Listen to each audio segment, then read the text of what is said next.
A man died, put to death like a common criminal.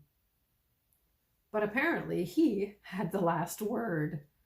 After he had been declared dead, prepared for burial, sealed in a tomb with armed guards, he appeared to many people, showing them his wounds, offering them shalom, peace, sharing meals, breaking bread, explaining the scriptures, until he finally took his leave permanently in the physical sense. He had told his friends that he had to leave so that he could send help and that they should wait. And as they waited, they discovered they had a unique power of courage and understanding, of wisdom, piety, and fear, of knowledge and counsel. Many others also found these unique gifts in the following months and years. So why should this be an occasion of joy for us today? Imagine living in an environment where it seems everything is controlled by others. The government is or seems oppressive. The economic conditions are unfavorable, or we do not all enjoy the same privilege, real or perceived. One can't even walk freely from town to town for fear of being attacked, enslaved, or otherwise beset by the whims of those holding control.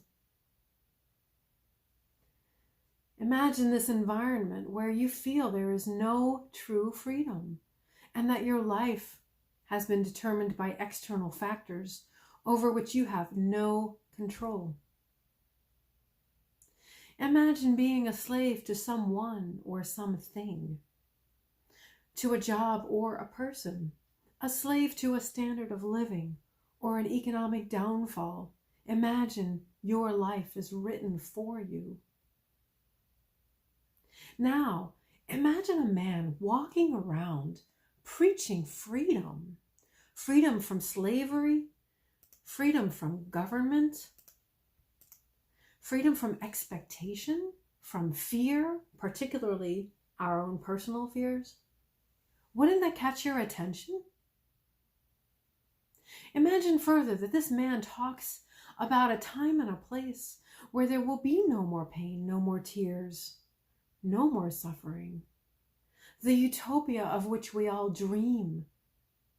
Sounds kind of like the Garden of Eden that we've heard about. Now, the outlandish thing is that in order to get there, we have to die first. Now we're bordering a little on crazy. But then the man dies, and we witness it, and we see him buried. And yet a few days later, he's up and walking around. Really makes me question my own sanity. Did he really die? Yes, the record has confirmed it. The man proves that his words are truth. Now we have something to rejoice in. This life, this here and now, does not have the last word. There is something more, something infinitely good that we can't even imagine. We truly can be set free from things that enslave us, because in the grand scheme of things, it's nothing. We can finally grasp that everything about this here and now is temporary, even while we might actually be a slave of sorts to our job, our perceived class, if you will, our lifestyle. Our souls and our hearts and our minds can be free to live and to love because we know there is more and better to come. Now, to experience that emotion of such a great joy, that would be unsustainable. We might have gotten a glimpse of it on Easter Sunday, or even in the days just before Resurrection Sunday, as it's also called. Perhaps even during the weeks beforehand where we journeyed in our own personal deserts with anticipation of the resurrection. But it's unsustainable. How could we function if we lived in a perpetual state of true joy? Would we ever get anything done? To this point, it may help to recognize that joy, just like love, is a choice.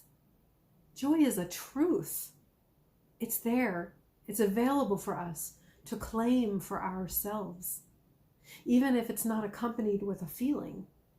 No matter what our circumstances might be, we are free to live in joy, and we can put everything else into that perspective and into the perspective of the promise of what is to come, and to enjoy the fruits of that expectation now as we journey to get to that promised place of goodness.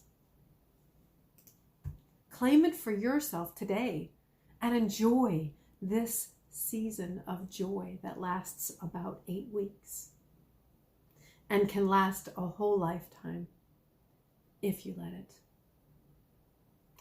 Be safe, be aware, pray well, and be sure to check the comments for today's song pick and leave a comment or share so that our streamers know we're watching. Blessings to you.